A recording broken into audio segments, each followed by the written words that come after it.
வணக்கம். எடப்பாடியை அட்டாக் பண்ணோம் அண்ணாமலை. பாஜகவில் அதிமுகவ கூட்டணிக்குள்ள இழுக்கிற சம்பந்தமாக ஒரு தூது விட்டாங்க. ஜி.கே. வாசன் மூலியமா ஒரு தூது விட்டாங்க. எடப்பாடி பழனிசாமி அவர்களை நேரில் சந்தித்து வாசன் அவர்கள் பேச்சுவார்த்தை பண்ணாரு. பாஜக உங்களை மீண்டும் கூட்டணிக்குள்ள கூப்பிடுறாங்க வாங்க அப்படின்னு ஒரு அழைப்பு கொடுத்தாரு. அந்த அழைப்பு ஜி.கே. வாசன் மூலியமா தூது போச்சு. அது தூதா இல்லை எடப்பாடிக்கு வச்ச மிரட்டலா அப்படின்னு ஒரு பக்கம் காரசாரமான விவாதங்கள் அரசியல் களத்தில் போய்கிட்டு இருக்குது.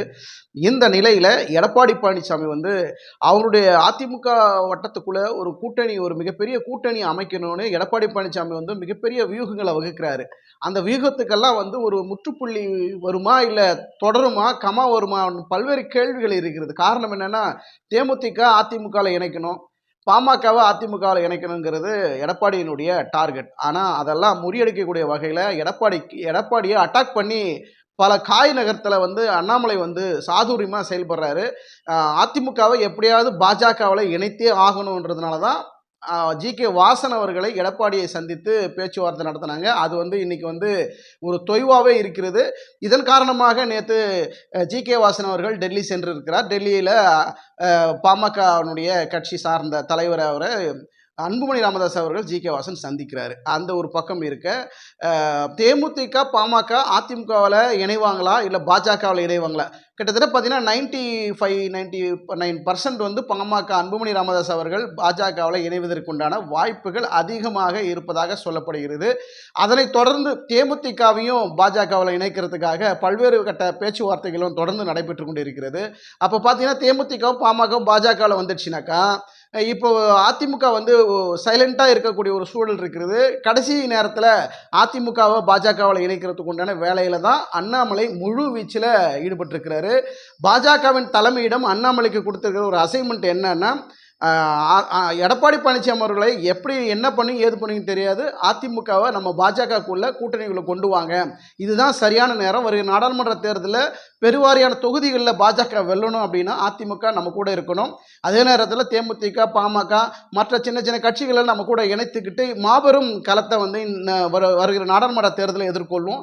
அந்த சூழல் நம்ம ஏற்பட்டோம்னா நம்ம நிச்சயமாக தமிழகத்தில் பாஜக அதிக அளவில் தொகுதிகளை வென்று ஒரு கால் ஊன்றக்கூடிய ஒரு சூழல் நமக்கு ஏற்படும் அப்படிங்கிறது பாஜக தலைமையிடம் அண்ணாமலைக்கு கொடுத்திருக்கிற ஒரு சின்ன அசைன்மெண்ட். அந்த அசைன்மெண்ட்டை தான் சாதுரியமாக அண்ணாமலை காய் நகர்த்தி கொண்டிருக்கிறார்.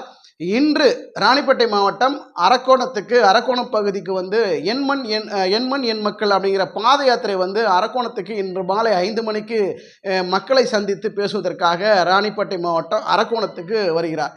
இந்த அரக்கோணம் பகுதியில் மக்களை சந்தித்து விட்டு அவர் மக்களிடம் அவருடைய கருத்துக்களையும் அவருடைய உரையும் நிகழ்த்தி விட்டு இன்று மாலை அண்ணாமலை அவர்கள் டெல்லி செல்வதாக தகவல் தெரிவிக்கிறார்கள். டெல்லி சென்றார்னா அவருக்கு இன்னும் புதிய அசைன்மெண்ட் இன்னொன்று கொடுப்பாங்க பாஜக தலைமையிடனாக்கா, நீங்கள் ஏற்கனவே ஜி.கே. வாசனை எடப்பாடி கிட்ட பேச வச்சோம், இது ஒரு ரிசல்ட் தெளிவாக இல்லை, அதனால் நீ அடுத்த கட்டமாக எடப்பாடி பழனிசாமி அவர்களை சந்தித்து இப்போ அதிமுகவை நம்ம கூட கூட்டணியில் வைக்குவதற்குண்டான ஏற்பாடுகளை அண்ணாமலை கிட்ட இந்த அசைன்மெண்ட் அடுத்த கட்டம் வரும் அப்படின்னு எதிர்பார்க்கப்படுகிறது. பொறுத்திருந்து பார்ப்போம். அண்ணாமலை ஏற்கனவே இப்போ தமிழகத்தில் பாஜக ஒரு அதிகப்படியான அண்ணாமலை போகக்கூடிய இடமெல்லாம் பார்த்தீங்கன்னா மக்கள் கூட்டம் அதிகரிச்சுட்டே இருக்குது. இந்த மக்கள் கூட்டம் கூடுறதெல்லாம் பார்வையாளர்களாக இருந்தாலும் சரி, மற்ற கட்சி தொண்டர்கள் மற்ற கட்சி பொதுமக்கள் என்ன சொல்கிறாங்க, அண்ணாமலைக்கு சேர்ற கூட்டம் இல்லைங்க அப்படின்றாங்க. ஆனால் உண்மையாக பார்க்குற போது இதுக்கு முன்பு இருந்த பாஜகனுடைய தலைவர்கள் இருக்கும் போதெல்லாம் இந்த மாதிரியான கூட்டங்கள் எல்லாம் கூடுனது கிடையாது. இது எல்லாருக்குமே தெரியும்.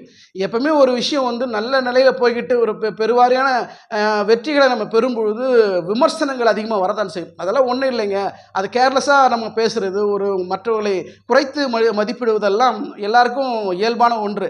அந்த வகையில் பார்த்தீங்கன்னா அண்ணாமலைக்கும் ஒரு விமர்சனம் வைக்கிறாங்க. ஆனால் அண்ணாமலை இன்றளவில் பார்த்தீங்கன்னா தமிழகத்தில் மிகப்பெரிய சுற்றுப்பயணத்தை என் மண் என் மக்கள் என்ற பாத யாத்திரை தமிழகம் முழுக்க அவருடைய பாத யாத்திரை போயிட்டு இருக்கிறாரு. போகக்கூடிய இடத்துல எல்லாம் பார்த்தீங்கன்னா நீங்கள் காணொலியில் டிவிலெல்லாம் பார்த்துருப்பீங்க, அவர் போகக்கூடிய இடத்துலலாம் மக்கள் வெள்ளத்தில் தான் அவர் அண்ணாமலை பேசுகிறாரு. இதெல்லாம் என்ன தெரியுதுன்னா, தமிழகத்தில் அதிகமாக கால் ஊன்றிக்கிட்டு அதிகமான இடங்களை நம்ம வெற்றி பெறணுங்கிற வகையில் மக்களை திரட்டுவதும் மக்கள்கிட்ட நம்மளுடைய செய்திகள் நம்ம செயல்கள் எல்லாம் போகணுங்கிறது தான் அண்ணாமலை நோக்கம். அந்த வகையில் வருகிற நாடாளுமன்ற தேர்தலில் அதிமுகவை பாஜகவுடன் இணைப்பது தான் அண்ணாமலைக்கு புதிய அசைன்மெண்ட். அதனால தான் எடப்பாடியை அட்டாக் பண்ணும் அண்ணாமலை பொறுத்திருந்து பார்ப்போம் என்ன நடக்கிறது என்று. நன்றி, வணக்கம்.